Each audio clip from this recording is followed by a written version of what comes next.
अच्छा, तो दोस्तों some important self closing tags आज हम देख रहे हैं और सम इम्पॉर्टेंट टैग्स देख चुके हैं। अब कुछ इम्पॉर्टेंट सेल्फ क्लोजिंग टैग्स भी हैं जो कि हम देखेंगे, जैसे कि DR हो सकता है हम यूज़ करना पड़ेगा जब हम HTML अच्छे से सीखें। तो HR भी हम यूज़ करें हो सकता है। अच्छा, BR क्या होता है? ब्रेक देने के लिए होता है। कोई एक एलिमेंट, मिसाल है आप P के अंदर अपना कुछ लिख रहे हैं, पैराग्राफ लिख रहे हैं, लेकिन आप एक सर्टेन जगह पे आके कहते हैं कि यार यहाँ से ब्रेक लग जाए।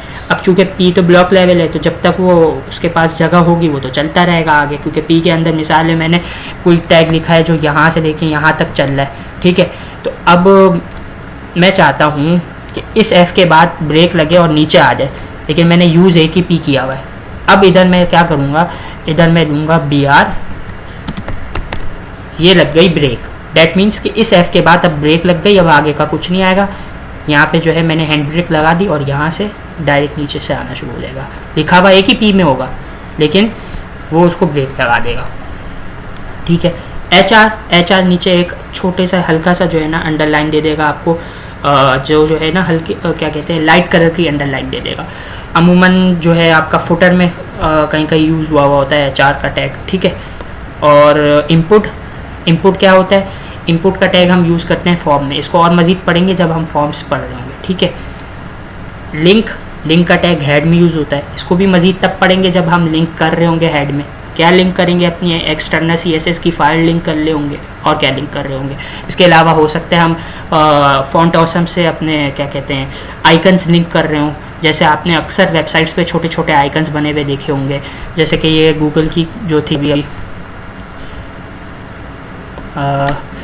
कहाँ जाऊँ, जैसे मिसाल के तौर पे ये छोटा सा डेस्कटॉप का आइकन है, ये भी एक आइकन है, तो इसको लिंक करने के लिए भी जो है आपको उसका पाथ देना होगा, ठीक है। इस पाथ के बाद मतलब पाथ जो है वो छोटे से आइकन को शो करा देगा, ठीक है। अच्छा, इमेज के लिए आपको अभी बताया, वो भी सेल्फ क्लोजिंग है, तभी इसमें डाल दिया मैंने उठा के। ये सम इम्पॉर्टेंट टैग्स है जो कि सेल्फ क्लोजिंग होंगे, जैसे इमेज है, लिंक है, ये आपको सारा आपकी बताया मैंने, ठीक है। अच्छा, अभी हमने इसको पढ़ लिया, अब हम इसको ज़रा सा समझ भी लेते हैं कि इसको कैसे यूज़ करना है, कौन से सिनेरियो में यूज़ करना है। तो ये मैंने आपके लिए बना के एक छोटा सा रखा है। ये क्या है? एक कार्ड है, ठीक है। पूरा ये एक कार्ड है, ठीक है। एक मिनट, मेरा आपको माउस शायद ना दिख रहा हो, मैं सिलेक्ट को पकड़ता हूँ, ठीक है। ये मेरा एक पूरा कार्ड है, दिख रहा होगा आपको, ठीक है। इस तरीके से जो है मैंने बनाया हुआ है इसको स्टाइलिंग से। अब मुझे बताएं कि क्या मैं डायरेक्ट लिखना शुरू करूँगा या कुछ लूँगा पहले, क्योंकि मैंने आपको बताया हम हमेशा जो है अपना काम कंटेनर्स के अंदर करते हैं, तो जाहिर है हम कंटेनर लेंगे। और what is container? Div is a container. Oh, यहाँ पे मैंने कंटेनर बंद करना रह गया मेरा, सॉरी। यहाँ मैं बंद कर देता हूँ कंटेनर, मैं शायद भूल गया हूँ। TIV कंटेनर हमारा ये बंद हो गया, ठीक है। यहाँ से ओपन हुआ, यहाँ बंद हुआ, बीच में सारा हमारा जो है कंटेंट या मवाद जो भी है आया। अच्छा, ये लग्जरियस, ठीक है, इसको हमने एक हेडिंग की तरह शो कराना है। अब मेरे हिसाब से H1 होगा ये, ठीक है, या हो सकता है H2 की हेडिंग हो। अभी ये मैंने जो है अपने हिसाब से आपको समझाने के लिए कि अब आपकी मर्जी है ना आपने किस लेवल का फॉन्ट लेना है। H1 सबसे बड़ी हेडिंग होगी, अगर आपको वो मुनासिब नहीं लगे तो H2 ले लिएगा, ठीक है। तो लग्जरियस लिखा। अच्छा, आईवेयर को आपने चेक किया है, थोड़ा सा बोल्ड हुआ है। अच्छा, तो इसके लिए क्या करेंगे, हम B का टैग लेंगे। B का टैग क्या करेगा? बोल्ड कर देगा। तो लग्जरियस लिखा मैंने, फिर एक B के टैग के अंदर नेस्ट कर दिया अपने इस कंटेंट को, आईवेयर। तो डेट मीन्स कि अब ये आईवेयर का कंटेंट है तो H1 या H2 किसी टैग में है, लेकिन उसके अंदर ये B का टैग नेस्ट हुआ हुआ है, और जिधर नेस्ट हुआ हुआ है उसके अंदर जो कंटेंट है वो बोल्ड हो रहा है, बस। अच्छा, तो मैं नेस्ट का वर्ड बार बार यूज़ कर रहा हूँ, तो आप लोग थोड़ा हो सकता है कोई कंफ्यूज हो रहा हो जो बिल्कुल बिगिनिंग का हो, स्क्रैच से हो। तो असल में नेस्ट कोई बहुत बड़ी चीज़ नहीं है। नेस्ट का मतलब ये है कि एक टैग के अंदर दूसरा टैग आना, डेट इज़ कॉल्ड नेस्टिंग।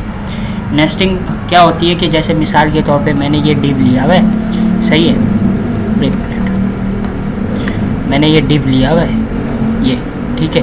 अब इस डिव के अंदर जो मैं एलिमेंट्स डाल रहा हूँ, डेट मीन्स कि मैं उसको नेस्ट कर रहा हूँ उसके अंदर। ये पेरेंट है और पेरेंट के अंदर जो है नेस्ट हो रहे हैं बाकी के एलिमेंट्स, ठीक है।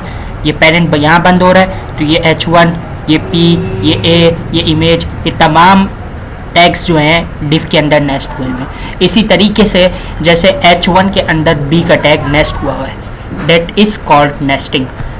कोई बहुत मुश्किल चीज़ नहीं है कि मतलब मैं नेस्ट का वर्ड यूज़ कर रहा हूँ तो लोग सोच लेंगे क्या है भाई नेस्ट क्या है। बस यही है कि किसी मेन या पेरेंट के अंदर दूसरा टैग आना, ये नेस्टिंग कहलाता है। ये क्या है, एक पैराग्राफ है छोटा सा, ठीक है। तो पैराग्राफ का टैग ले लिया, XYZ जो भी लिखा हुआ है मैंने ऐसे ही लिख दिया, ठीक है। फिर ये क्या है, आपको पता है एंकर टैग है। एंकर टैग कैसे, ए का टैग लिया और हमेशा href के साथ आएगा, तो जो भी मैं इसको वैल्यू दूंगा, अब डिस्कवर नाउ पे मैं क्लिक करूंगा, उस वैल्यू के हिसाब से उस पाथ पे ले जाएगा। तो ये डिस्कवर नाउ मैंने इसमें टेक्स्ट लिख दिया, तो ये इस तरीके से शो हो रहा है, ठीक है। ये क्या है, इमेज। इमेज लिखा, सोर्स का पाथ, इधर मैं जो भी पाथ दूंगा, अब इस इमेज को मैंने जहाँ पे भी डाउनलोड करके रखा हुआ होगा या नेट पे जहाँ पे भी ये इमेज मौजूद होगी, उधर का मैं पाथ दे दूंगा, तो ये इमेज यहाँ शो हो जाएगी मुझे। बस सिंपल है, यही करना था। अच्छा, ये खूबसूरती कैसे आई, ये स्टाइलिंग से आई। तो जब हम CSS पे जाएंगे तो स्टाइलिंग भी सीख लेंगे। तो ये सारा था आज जो है सम इम्पोर्टेंट टैग्स जो मैंने आपको पढ़ाना था वो हो गया। ओके, अब है व्हाट इज़ क्लास और आईडी। मुझे सिर्फ आप इतना बताएं कि आईडी जो है आपको मालूम होगा हमेशा यूनिक होती है। मान लें कि मैं उसामा हूँ, एक क्लास में पढ़ता हूँ, क्लास 1 में, ठीक है। उस क्लास के अंदर मेरे अलावा भी 2 उसामा और हैं। तो अब कोई बंदा कल आके बोलता है क्लास 1 के उसामा को बुलाओ, तो जो उधर स्कूल का जो भी होगा चौकीदार, अब वो कंफ्यूज होगा, बोलेगा उसामा नदीम, उसामा रियाज या उसामा जावेद या कौन, कोई भी मिसाल के तौर पे, ठीक है। तो अब उसके लिए फिर आईडी मिसाल के तौर पे, अब वो बोलेगा अगर आईडी असाइन हुई भी होगी, मिसाल है, एक मिसाल ले लें, उसामा नदीम को आईडी 1 है, उसामा रियाज को आईडी 2 है। अमूमन इस तरह हम जो है ना फाइनल पेपर्स में आईडी के हिसाब से चेक करते हैं कि भाई ये आईडी है, इस हिसाब से कौन सा जो है मार्क्स आए हैं, तो इस आईडी पे जो होगा वो कौन होगा, उसामा नदीम होगा, इस आईडी पे कौन होगा, उसामा रियाज होगा। इस तरह से हमें मालूम चलता है, ठीक है। तो आईडी हमेशा यूनिक होती है, हर किसी को उसके लेवल की आईडी मिलती है, मतलब अलग अलग मिलती है, हमेशा नई आईडी होती है। कोई पुरानी आईडी, मिसाल है आईडी 1 यूज़ हो चुकी है उसामा नदीम के लिए, तो कभी भी उसामा नदीम के अलावा भी कोई दुनिया का बंदा हो ना उस क्लास में, तो वो आईडी दोबारा उसको नहीं मिलेगी, ठीक है। क्लास में क्या है, क्लासेस डिफरेंट हो सकती हैं। मैं जाके स्कूल में बोलूँ, या स्कूल को छोड़ें, स्कूल में 10 क्लासें हैं, ठीक है। 10 क्लासों में हर क्लास में उसामा नदीम है, तो ऐसा मुमकिन है ना, नहीं है क्या मुमकिन ऐसा कि क्लास 1 में भी उसामा हो सकता है, क्लास 3 में भी उसामा हो सकता है, क्लास 7 में भी उसामा हो सकता है, ऐसा तो हो सकता है। बट आईडी 1 पे जो उसामा होगा ना वो क्लास 2 में होगा ना 3 में होगा। अगर वो क्लास 1 में है तो सिर्फ क्लास 1 में ही है। तो आपको उम्मीद करता हूँ आईडी और क्लासेस में फ़र्क समझ आ गया होगा। जब हम इसको इम्प्लीमेंट कर रहे होंगे CSS के अंदर या किसी चीज़ के अंदर, जावास्क्रिप्ट के अंदर, तो इंशाल्लाह उस वक्त और अच्छे से समझाऊंगा कि क्लासेस यूनिक नहीं होती, वो मल्टीपल नाम, मतलब मिसाल के तौर पे एक क्लास 1 है, क्लास 1 के अंदर उसामा पढ़ रहा है, तो क्लास 3 में भी उसामा पढ़ रहा है, तो क्लास 4 में भी उसामा पढ़ रहा है, ठीक है। उसामा का नाम है, उसको क्लास 1 मिली है, उसामा का नाम है, उसको क्लास 3 मिली है, सही है, बदल रहे हैं, ठीक है। ऐसा भी है कि 4 उसामा हैं अलग अलग नाम के, सही है, उनको क्लास 1 ही मिल रही है, तो डेट मीन्स के क्लास क्या है, डिफरेंट नहीं, डिफरेंट हो रही है, ठीक है, और सेम भी हो रही है, ठीक है। लेकिन आईडी 1 है और उसामा है, लेकिन अगर उसामा 4 हैं, ठीक है, तो ऐसा नहीं है कि सबके लिए आईडी 1 आईडी 1 आईडी 1 आईडी 1, नहीं, 4 उसामा है तो आईडी 1 2 3 4 XYZ कोई भी सेम आईडी नहीं होगी, यूनिक होगी, क्लास सेम हो सकती है। बस आज के लिए इतना ही, और दुआओं में याद रखिएगा, और जब हम इसको जो है इम्प्लीमेंट कर रहे होंगे तो इसको और अच्छे से समझेंगे, ठीक है। अच्छा दोस्तों, आपसे एक रिक्वेस्ट है कि आप लोग अगर मेरी वीडियोस को देख रहे हैं और आप लोगों को अच्छे से समझ आ रहा है, तो प्लीज़ ऐसे लोगों तक पहुंचाएं जो इस चीज़ का शौक़ रखते हैं, इसको समझने का, इसको सीखने का, ठीक है। ज़्यादा से ज़्यादा शेयर करें और लाइक ज़रूर करके जाइएगा, और कमेंट में थोड़ी सी अपनी राय दे के ज़रूर जाइएगा। आपका एक लाइक और एक कमेंट ज़्यादा टाइम नहीं लगाएगा, लेकिन उससे वीडियो में जान आ जाएगी। थैंक यू, अल्लाह हाफ़िज़।